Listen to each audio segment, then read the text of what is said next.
दीपावली वाले दिन श्री गणेश जी की और माँ लक्ष्मी की पूजा होती है। इसकी विशेष कुछ बातें हैं जो मैं आपको बताना चाहता हूँ। दीपावली वाले दिन आप सबने देखा होगा कि हम लोग अपने घर को बहुत साफ करते हैं, बहुत क्लीन करते हैं और दीपक जलाते हैं, घी के दीपक जलाते हैं। घी के दीपक जलाकर द्वार पर रखते हैं।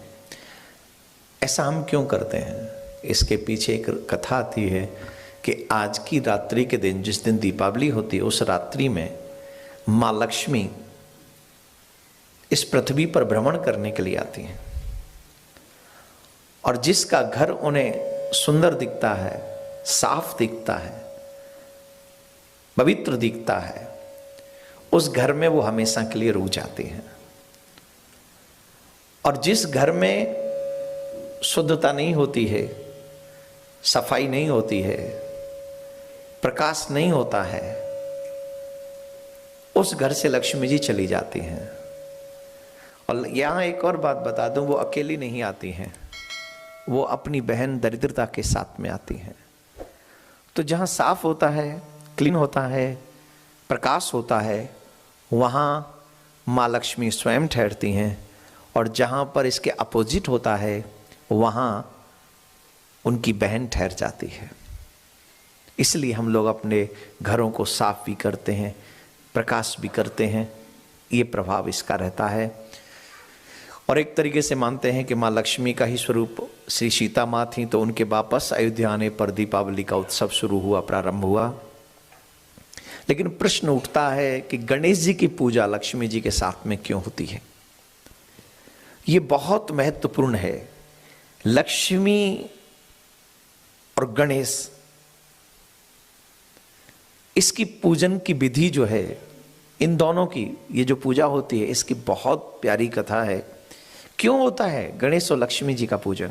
हमेशा तो होता है लक्ष्मी नारायण का पूजन, लेकिन दीपावली के दिन होता है गणेश और लक्ष्मी का पूजन। क्यों? सुनिए। एक व्यक्ति था, वो निर्धन था और निर्धन व्यक्ति चाहता था कि मैं धनवान बन जाऊं, मुझे भी राज सुख प्राप्त हो, मेरे भी ठाट बाट हो, मेरी भी व्यवस्थाएं बड़ी सुंदर बने। तो उसने लक्ष्मी जी की पूजा की, तपस्या की। लक्ष्मी जी की तपस्या करने पर लक्ष्मी जी प्रसन्न हुई और लक्ष्मी जी ने कहा कि तुम्हारी तपस्या से मैं प्रसन्न हूं, तुम्हें जो वरदान चाहिए वो मांग लो। तो उस व्यक्ति ने कहा, मैं राज सुख पाना चाहता हूं, अभी मेरे पास कुछ नहीं है, लेकिन मुझे भी राज सुख मिले, ऐसी कृपा करो। तो मां लक्ष्मी ने तथास्तु कहा और उसे राज सुख होगा, ऐसा उन्होंने वरदान दिया। लक्ष्मी जी का आशीर्वाद प्राप्त करने के बाद में वो व्यक्ति एक राजमहल में गया। राजा की सभा लगी हुई थी, बहुत सुंदर दरबार सजा हुआ था। इस व्यक्ति ने बिना कुछ कहे उस राजा के सर पे रखा हुआ मुकुट गिरा दिया और जैसे ही राजा का मुकुट हटाया तो सब पूरी प्रजा सन्न रह गई और सबको क्रोध आ गया। राजा भी क्रोधित होने को तैयार था। उसी समय का दृश्य देखते हैं कि मुकुट में से सांप निकल के अलग जा रहा है। तो सब लोग बड़े प्रसन्न हुए कि इसने तो हमारे महाराज की रक्षा की है, जीवन की रक्षा की है। राजा भी बड़े प्रसन्न हुए कि तुमने हमारे जीवन की रक्षा की है, इसलिए हम तुम्हें कुछ देना चाहते हैं, क्या तुम हमारा मंत्री बनना स्वीकार करोगे?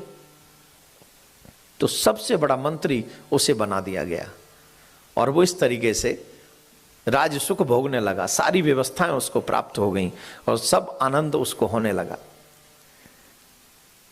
अब ये सब कार्य चल ही रहा था। एक दिन और सभी लोग महल में राजा ने बुलाए थे, भोजन प्रसादम चल रहा था। तो तुरंत उस व्यक्ति ने जाके कहा कि जितना जल्दी हो सके इस महल को खाली कर दो।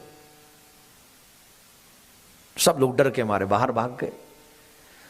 तो क्या देखते हैं, जैसे ही सब लोगों ने महल का त्याग किया, उसी थोड़ी ही देर में वो धड़ाम से सारा महल गिर गया।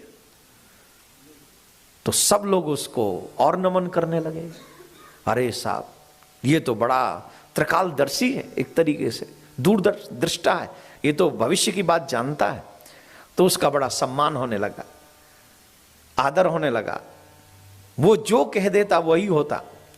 अब उसे भी इंटरनली अभिमान होने लगा कि इस राज्य में वही होगा जो मैं चाहूंगा। तो एक दिन क्या हुआ, राजा के महल के सामने गणेश जी की मूर्ति थी। तो उस व्यक्ति ने कहा कि ये जो गणेश जी की मूर्ति है ना, महल की शोभा को नष्ट कर रही है, इस गणेश जी की मूर्ति को हटाओ। अब वो व्यक्ति जो कहे वो तो राजा को वही करना आदि। अब जब मूर्ति हट गई तो कुछ दिन बाद की एक बात है कि एक दिन राजा सभा में बैठे थे और राजा से कहा, राजा अपने तन का ये वस्त्र उतार दो ऊपर का, उसमें सांप है। तो राजा ने सबके सामने जो अपना, जो हम लोग कुर्ता और टी शर्ट जो भी पहनते हैं, राजा ने सभा में वो कुर्ता या वो वस्त्र उतार दिया, लेकिन उसमें सांप नहीं था। जब उसमें सांप नहीं निकला और राजसभा में भरे दरबार में राजा का वस्त्र उतर गया, तो राजा को बड़ा क्रोध आया और तुरंत उसके मंत्री पद को छीन लिया गया और कारागार में बंदी बना लिया गया। अब उस व्यक्ति को यह पता नहीं चल रहा है कि मुझसे मिस्टेक कहां हुई, गलती कहां हुई। तो कारागार में बैठे बैठे वो मां लक्ष्मी का पूजन कर रहा था, स्मरण कर रहा था, याद कर रहा था, मां मुझसे क्या अपराध हुआ है। तो मां उसके स्वप्न में आती हैं और कहती हैं कि तुमने जो गणेश जी की मूर्ति का अपमान किया है, मूर्ति को जो हटाया गया है, वो तुम्हारा सबसे बड़ा अपराध है। जीवन भर याद रखिए, जब तक लक्ष्मी आ जाए लेकिन गणेश की बुद्धि ना हो तुम में, तो तुम्हारा कभी भला नहीं हो सकता, तुम्हारा विनाश ही होने वाला है। तुमको याद रखना चाहिए, गणेश बुद्धि के दाता हैं।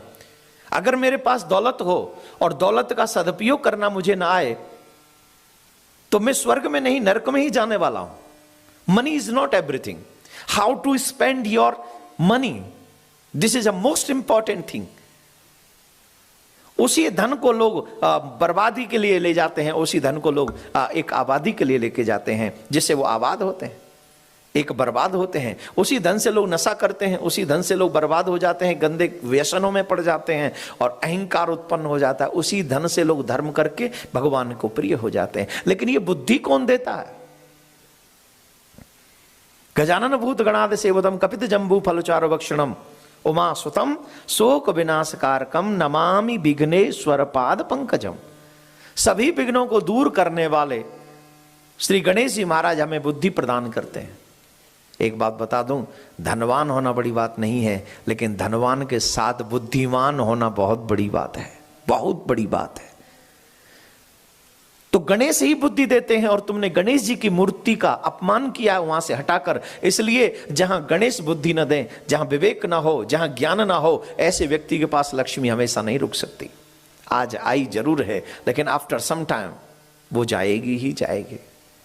इसलिए मैं चली गई तेरे पास से, मां मुझे क्षमा कर दो, ये अपराध दोबारा नहीं होगा, कभी भी गलती से मैं ये अपराध नहीं करूंगा।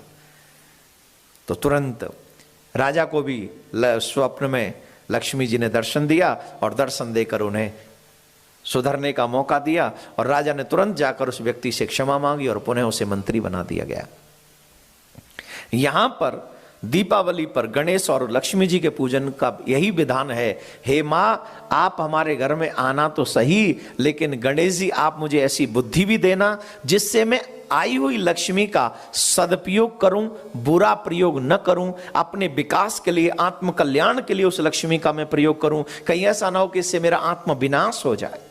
ऐसे सुंदर विचार देना, ऐसे सुंदर ज्ञान देना, ऐसी सुंदर थिंकिंग देना जिससे जितनी भी लक्ष्मी मेरे पास आए मैं उसका सही यूज कर सकूं। इसीलिए दीपावली वाले दिन गणेश और लक्ष्मी जी का पूजन होता है। हे मां, आप मेरे यहां पधारो। हे गणेश जी, आप भी मुझे सुंदर विवेक और ज्ञान प्रदान करो जिससे मैं इसी धन से धर्म करके अपने ईश्वर को प्राप्त कर सकूं, अपने परिवार का पालन कर सकूं, अपने लोगों की, समाज की सेवा कर सकूं, साथ में मैं अपना आत्मकल्याण कर सकूं, ऐसा ज्ञान, ऐसा धन मेरे पास होना चाहिए। इसीलिए गणेश और लक्ष्मी जी का पूजन होता है। दीपावली पे आप सब लोग गणेश लक्ष्मी जी का पूजन इसी भाव से करें कि माँ आप भी आना और हे गणेश भगवान आप हमें ऐसी बुद्धि देना जिससे हमारे पास आयु लक्ष्मी का कभी मिसयूज ना हो। राधे राधे। ऐसे नहीं, जोर से बोलना पड़ा है और जोर से बोलना पड़ा है।